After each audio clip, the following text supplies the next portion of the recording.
Money का principle number 13। अमीर लोग हमेशा अपनी नेटवर्थ पर ध्यान केंद्रित करते हैं और गरीब लोग हमेशा अपनी आमदनी पर ध्यान केंद्रित करते हैं। आपने ये शब्द अपने जीवन में बहुत बार सुना होगा कि भाई साहब आपकी सैलरी कितनी है, आप हर महीने कितना कमा लेते हो। लेकिन आपने ये शब्द बहुत कम बार सुना होगा कि भाई साहब आपकी नेटवर्थ कितनी है।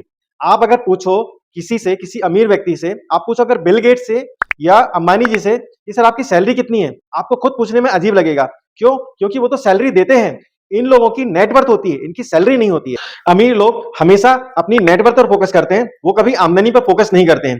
दोस्तों, जीवन में दौलत का सच्चा पैमाना आमदनी नहीं होता है, नेटवर्थ होता है। और इसको आप चार पार्ट में बहुत अच्छे से समझ सकते हो। ये चारों एलिमेंट आपकी गाड़ी के चार पहिए के बराबर होते हैं। अगर एक भी पंचर हो गया, खराब हो गया, तो आप अपनी सच्ची नेटवर्थ तक कभी पहुंच ही नहीं सकते हो।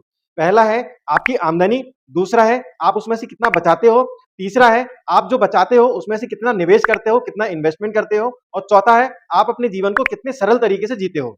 एक व्यक्ति की आमदनी उसकी सैलरी से भी हो सकती है, उसकी बिजनेस इनकम से भी हो सकती है, बिजनेस के प्रॉफिट से भी हो सकती है, किसी की रेंटल इनकम से भी हो सकती है, एंड और भी बहुत सारे सोर्स हैं जिनसे उनकी इनकम हो सकती है।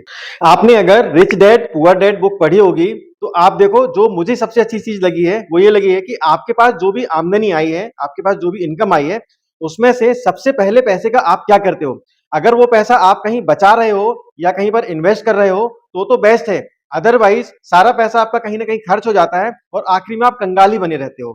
दोस्तों, जीवन में कभी भी फिजूल खर्ची से बचो, फिजूल खर्ची मत करो। अगर खर्च करना है तो आप उन चीजों पे खर्च करो जिनकी आपको एक्चुअल में जरूरत है। अगर आप उन चीजों पे खर्च करने लगोगे जिनकी आपको जरूरत नहीं है, तो भविष्य में आपको उन चीजों को बेचना पड़ेगा जिनकी आपको जरूरत थी। और दोस्तों, इसी से जुड़ा हुआ सबसे आखिरी एलिमेंट है सरलीकरण। जीवन में हमेशा सरल तरीके से जियो। आपने एक डायलॉग मार्केट में बहुत सुना होगा, बहुत पुराना डायलॉग है, सादा जीवन उच्च विचार। अगर आप 100 लोगों के जीवन के बारे में पढ़ोगे जो अमीर हुए हैं, तो आपको पता चलेगा इसमें से 80% से ज्यादा लोग वो लोग हैं जिन्होंने अपने जीवन को सादा और सरल तरीके से जिया है। बिल गेट दुनिया के सबसे अमीर आदमी हैं। अगर वो चाहें तो चाहे कितने भी घर बना सकते हैं, लेकिन उन्होंने अपने जीवन में सिर्फ एक ही घर बनाया और उसी घर में हमेशा रहे हैं वो। देखिए, आजकल के जीवन में दिखावा जरूरी है, बट कितना जितना आपके लिए, आपके बिजनेस के लिए जरूरी है। अगर उससे ज्यादा के दिखावे में आप पड़ गए तो आप कभी अपनी नेटवर्थ नहीं बना पाएंगे।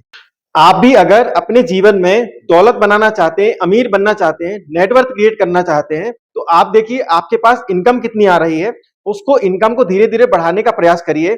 उसके बाद में आपकी बचत कितनी हो रही है, बचत को धीरे धीरे बढ़ाते रहिए। उस बचत में से आप इन्वेस्टमेंट कितना कर रहे हो, उस इन्वेस्टमेंट का पैरामीटर भी बढ़ाते रहिए। आखिरी में अपना जीवन साधारण रखिए। आप देखिए आप भी दौलतमंद हो जाएंगे।